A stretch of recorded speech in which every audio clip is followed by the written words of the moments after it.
Hello दोस्तों, एक बार फिर बसनेत मूवी में।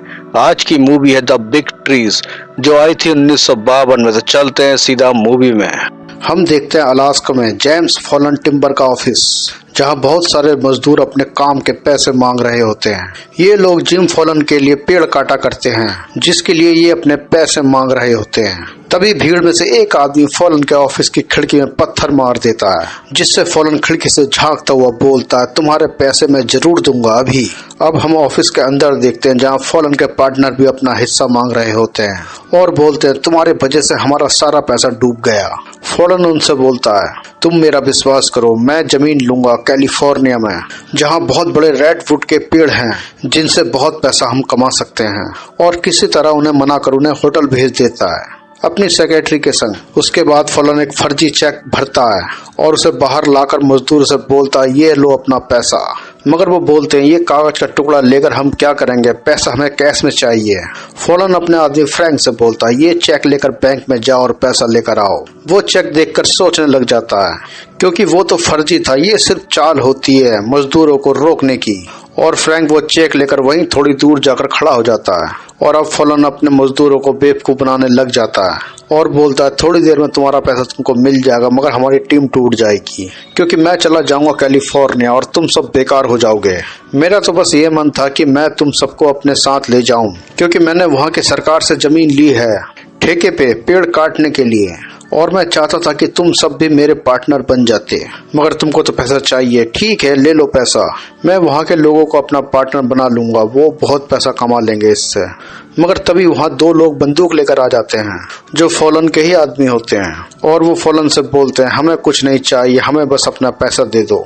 और वो लड़ने लग जाते हैं, मगर तभी एक आदमी पिस्तौल चला देता है उन दोनों के ऊपर।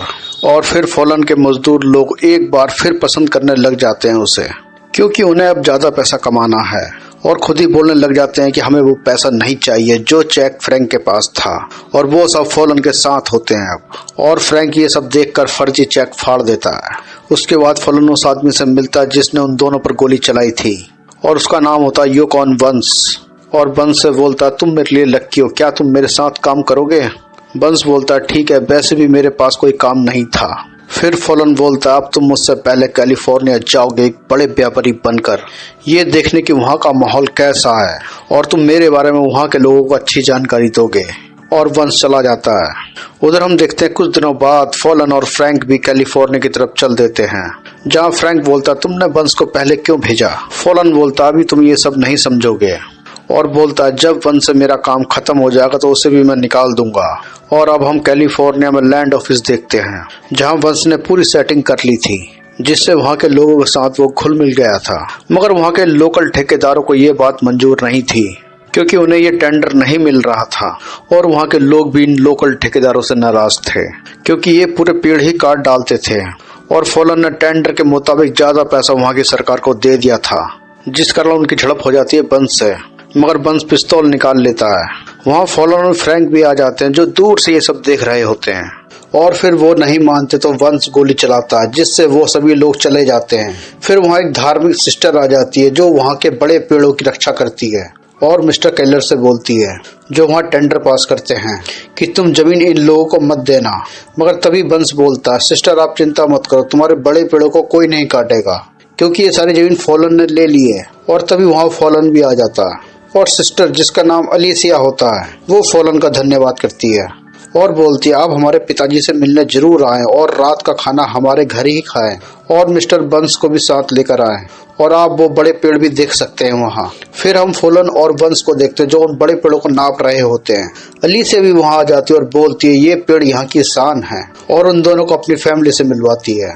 फिर अलीसिया के पिताजी, जिनका नाम एल्डर होता है, वो फॉलन को एक 900 साल पुराना कटे हुए पेड़ की उम्र को दर्शाते हैं, कि इस पेड़ ने क्या क्या देखा है, और हम इनको पवित्र पेड़ मानते हैं, और हम चाहते हैं कि आप दोनों भी इन पेड़ों को बचाने में हमारी मदद करें। फॉलन बोलता है कि तुम भी तो पेड़ काटते हो। वो बोलते हैं, हम छोटे पेड़ काटते हैं। मगर इन लोगों को क्या मालूम है कि फॉलन इन पवित्र पेड़ों को काटने के लिए ही इतनी दूर आया है। फिर हम फॉलन और वंश को देखते हैं। फॉलन बोलता है, ये लोग बेवकूफ है, मुझे तो यही पेड़ काटने हैं। मगर वंश बोलता है, मैंने तो इन लोगों को वचन दे रखा है कि हम इन पेड़ों की रक्षा करेंगे। मगर फॉलन बोलता मैं इस जमीन को ऐसे नहीं छोड़ सकता हूँ, मुझे पैसे चाहिए जो ये पेड़ देंगे। और इसी बात पर फॉलन और वंश की लड़ाई हो जाती है और वंश वहां से जाने लगता है। फॉलन एक चालाक आदमी होता है, इसलिए वो हालात को देखते हुए बोलता है ठीक है, जो तुम कहोगे वही होगा। फिर हम फॉलन और अलेसिया को देखते हैं, जहाँ फॉलन उससे बोलता है इन पेड़ों को कटने में जो पैसा मिलेगा उसमें 2% तुम्हारा हिस्सा भी होगा। तब अलेसिया को फॉलन की सच्चाई का पता चलता है, वो मना कर देती है। फिर हम एक जहाज देखते हैं जिसमें से फॉलन के आदमी उतर रहे होते हैं, जो अलास्का से यहाँ पेड़ काटने के लिए आए हैं, और वो सब लैंड ऑफिस की तरफ जाते हैं, जहाँ फॉलन उन सब का फार्म भरवाता है यहाँ काम करने के लिए, क्योंकि इनका पहले रजिस्ट्रेशन होगा। और तभी वहाँ अलेसिया भी जज के साथ अपने लोगों को लेकर आ जाती है। वहाँ वंश भी आ जाता है। वो सब फॉलन को रोकना चाहते हैं, मगर फॉलन पैसों के जरिए ये सब काम करवा रहा होता है। फिर वंश फॉलन को रोकता है, मगर अब फॉलन का काम निकल चुका होता है, इसलिए वो वंश को मारने लग जाता है और उसे कुछ पैसे देता है कि तुम वापस अलास्का चले जाओ। मगर वंश बोलता अब मैं कहीं नहीं जाऊंगा। फिर वो फ्रैंक को भी बाहर धक्के देकर निकाल देता है। वहीं खड़े लोकल ठेकेदार फ्रैंक को अपने साथ ले जाते हैं। फिर हम गांव वालों को देखते हैं, जहां अलेसिया के पिताजी एल्डर ऊपर वाले से उन पेड़ों के लिए प्रार्थना करवा रहे होते हैं। तब वहां वंश भी आ जाता है, जो अब इन लोगों का साथ होता है। मगर वंश उनसे बोलता है कि हमें उनसे लड़ना होगा, मगर एल्डर हिंसा नहीं चाहते। फिर वंश वहां चल देता है, मगर उसे जज मिल जाता है। तभी वहाँ अलेसिया भी आ जाती है। जज वंश से प्रभावित होता है, इसलिए वंश को यहाँ का मार्शल बना देता है। फिर जज बोलता है हमें किसी तरह वो सारी एप्लीकेशन जो अपने आदमियों की भरवाई थी फॉलन ने, उनको वॉशिंगटन जाने से रोकना होगा, मगर ये सारी घटना नेचुरल होनी चाहिए, इंसानों की नहीं। फिर रात में अलेसिया अपनी बिल्ली को लेकर लैंड ऑफिस जाती है, जहाँ केलर अकेले होते हैं। अलेसिया उनसे बोलती है कि पिताजी ने बोला है कि फॉलन के हर आदमी के एप्लीकेशन में एक एप्लीकेशन और रखनी है। केलर बोलता है इसमें तो बहुत वक्त लग जाएगा। एलेसिया बोलती है आप घर चले जाओ, ये काम मैं खुद कर लूंगी। और केलर वहां से चला जाता है। रात में एलेसिया के लिए खाना लेकर वंश आता है। उसके साथ 2 कुत्ते भी आ जाते हैं, जिन्हें देखकर बिल्ली खिड़की से भागती है, जिसकी वजह से लैंप गिर जाता है और आग लग जाती है और वो दोनों किसी तरह बाहर आ जाते हैं। वहाँ केलर भी आ जाता है और बोलता है ये आग कैसे लगी। एलेसिया बोलती है बिल्ली की वजह से आग लग गई है। और फिर वहाँ सभी लोग आ जाते हैं। फॉलन ये देख कर जज से बोलता ये कैसे हुआ। वो बोलता मुझे नहीं पता। फिर वो फ्रैंक से ही पूछता है, जो नए दोस्त के साथ होता है, और बोलता है कि एक बिल्ली की वजह से आग लगी है। फिर वो अलेसिया के पास जाता और बोलता ये काम तुम्हारा ही है ना। फिर वो केलर से फार्म के बारे में पूछता है। केलर बोलता अब तुमको नए फार्म फिर से भरवाने पड़ेंगे, मगर उसमें थोड़ा टाइम लगेगा। ये सुनकर फॉलन जज से बोलता है तुम मार्शल को इस कार्रवाई के लिए लगाओ। जज बोलता है ठीक है, मार्शल वंश इसकी कार्रवाई करेंगे। ये सुनकर फॉलन को और भी गुस्सा आ जाता है और वो वहां से चल देता है। वहां इस आग को देखकर सभी लोग खुश थे। उधर हम फॉलन को देखते हैं, जिससे उसके मजदूर फिर से पैसा मांगने लगते हैं और अब फॉलन परेशान हो जाता है। फ्रैंक इसका फायदा उठाना चाहता है और वो एक लकड़ी मिल के मालिक ग्रेग से मिल जाता है और बोलता है ये फॉलन अब फंस चुका है, अब उसे पैसों की जरूरत पड़ेगी। अब हम दोनों उसके पार्टनर बन जाते हैं और वो फॉलन को अपना पार्टनर बना लेते हैं। मगर उन कागजों में ये भी लिखा होता है कि अगर फॉलन को कुछ हो जाता है तो फॉलन की कंपनी फ्रैंक और ग्रेग की हो जाएगी। इस पर फॉलन बोलता है साइन तो मैंने कर दिया, मगर तुमने मुझे मारने की कोशिश करी तो तुम दोनों को मैं जहन्नुम पहुंचा दूंगा। मगर फॉलन भी तेज होता है। वो अपनी पुरानी सेक्रेटरी डेजी को बुलाता है और उसे जो नदी में पुल बनाया था जिससे सारी लकड़ियां बाहर जाती थी उसके नाम कर देता है। उसके बाद फॉलन जज को एक लेटर देता है और बोलता है सरकार ने सारी जमीन हमें दे दी है और अब वो सारी जगह खाली कर दो। और इस तरह अलेसिया लोगों को अपना घर खाली करना पड़ता है। अलेसिया के पिताजी बोलते हैं मुझे जरूर कुछ गड़बड़ लग रही है फॉलन की कंपनी में, और अलेसिया से बोलता है कि जज और बंस को लेकर आ जाओ, और अलेसिया चल देती है। मगर फ्रैंक और ग्रेग उनके घर के सामने का बड़ा पेड़ काटने लगते हैं और वो दोनों चाहते हैं घर के अंदर एल्डर पेड़ के नीचे दबकर मर जाए और सारा इल्जाम फॉलन पर आ जाए और हम मालिक बन जाए उसके। और जब फॉलन वहां आता है तो वो उन दोनों से बोलता है तुम ये पेड़ क्यों काट रहे हो, ये तो घर के ऊपर गिर जाएगा। तभी वहाँ अलेसिया भी जज और बंस के साथ आ जाती है। फॉलन बोलता है वो पेड़ तुम्हारे घर के ऊपर गिरने वाला है, और ये देखकर अलेसिया चिल्लाती है घर में मेरे पिताजी हैं। और फॉलन ये सुनकर भागता हुआ जाता है उन्हें बचाने के लिए, क्योंकि उसे नहीं पता था कि घर के अंदर कोई है।